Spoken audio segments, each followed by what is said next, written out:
Christ is risen.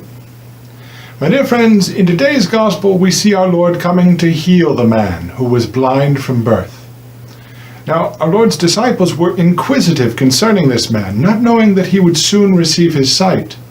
And we see the disciples asking our Lord who it was that could have sinned that this man should have been born blind, whether it be the man or the man's parents. And in order to end their bewilderment, our Lord answers, and he says, "Neither hath this man sinned, nor his parents, that he was thus born blind, but that the works of God should be made manifest in him."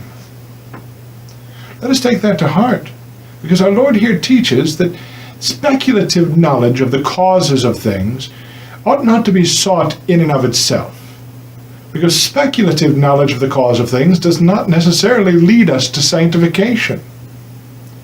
Rather than speculative knowledge, what is to be sought in any situation is that the works of God may be made manifest, and that God be glorified. When the blind man was healed, God was glorified, and his works were made manifest by none less than the Son of God himself. Further, our Lord says that he must work whilst it is day, our Lord says. The night cometh when no man can work.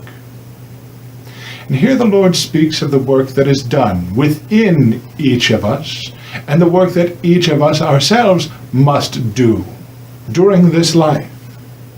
Because night is coming when work ceases. That is to say, the end of life is coming for each one of us. That day approaches in which all work will cease, and we will be called to render ourselves before the just judge. Our Lord rightly declares, "As long as I am in the world," he says, "I am the light of the world." Truly he is the light, because he enlightens the hearts of the faithful, and he gives light to men's eyes. Then the gospel says, when he had said these things, he spat on the ground, and made clay of the spittle, and spread the clay on his eyes, that is, on the eyes of the blind man, and said to him, "Go, wash in the pool of Siloam," which is interpreted, sent. And he went therefore and washed, and he came seeing. After this, those who were hostile to our Lord envied the blind man for the gift and the miracle which he had received.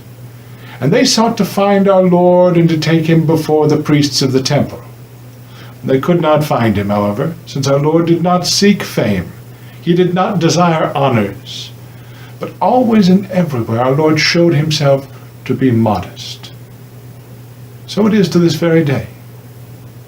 And so these enemies of our Lord bring him who had been blind before the Pharisees. And the Pharisees start talking amongst themselves, and they say amongst themselves, "See what this Jesus is doing on the Sabbath. He anoints with clay. What scandal!"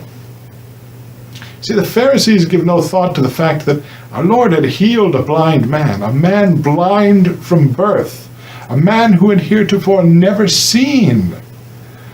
But they were quick to judge and condemn the Lord because he had made mud with spittle on the Sabbath.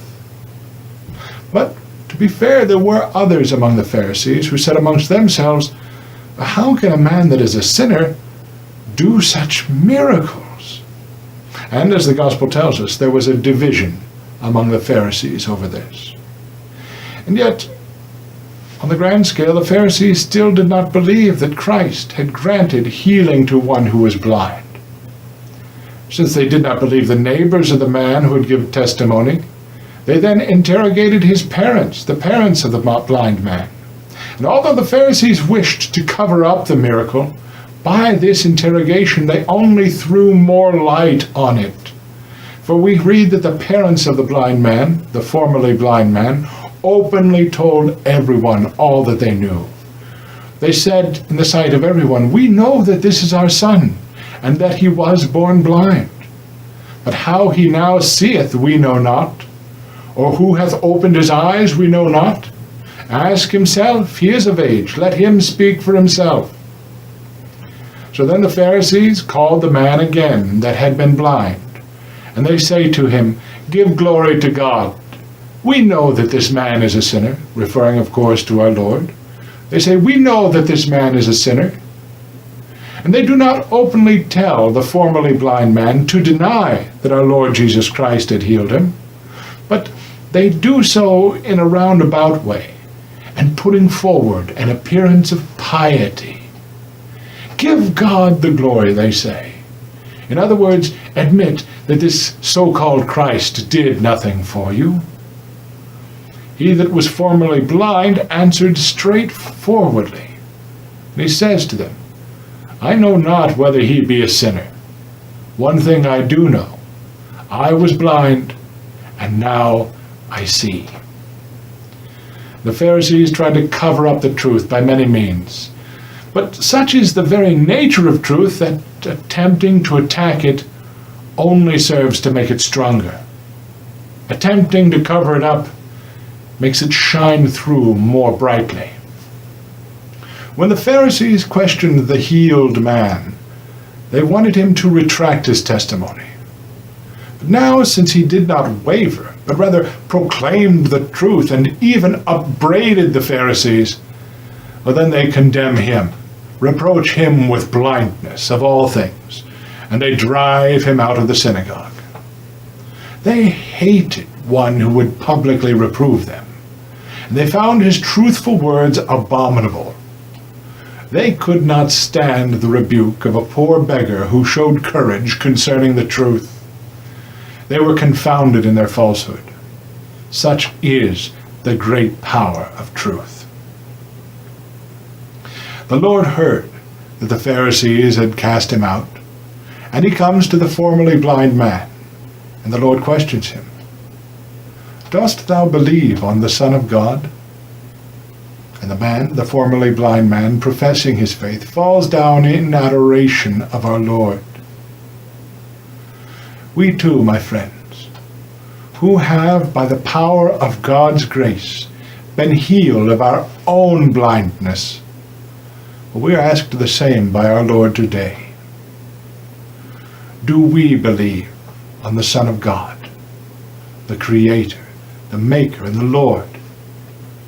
Do we worship him who has delivered us from darkness, from our spiritual blindness in which we were born?